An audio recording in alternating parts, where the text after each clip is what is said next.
Қазақстанға екінші рет келген түрік актері Бурак Қазақстанды тонатып қалды.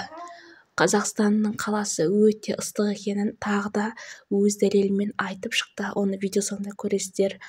Қазақстан халқы қонақжайлығын тіпті осы елге келгенде өзімнің ата-бабам жеріне келгендей боламын деп тағы да айтты. Шындығы біздің Қазақстан ең бірінші құрылған кезде түрік қағанаты, батыс қағанат, солтүстік қағанат болып бөлінді ғой, түрік қағанаты болып. Тіпті біздің ежелгі жазуларымыз көк түрік болып есептелді.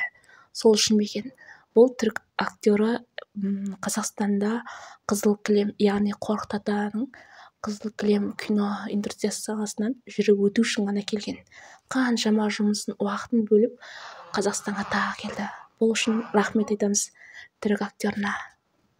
Қазақstan'da siyah Kazak kendi evim geliyor. Kendimi buraya ait hissediyorum. Ne zaman beni davet etseniz koşa koşa geliyorum. En çok gittiğim yurt dışında neresi derseniz herhalde Kazakistan bir numara. Birlik, beraberlik, hep bir arada kültürümüzü daha da ortaya çıkartacağımız. Mesela Korkut Ata diyoruz. Bugünkü film festivalinden bahsediyoruz. Korkut Ata'nın yaptığı gibi hikayeleri efsane bir şekilde anlatmamız gerek. Bunları daha fazla ortaya çıkarmamız gerek. Daha fazla birlik, beraberlik gerek.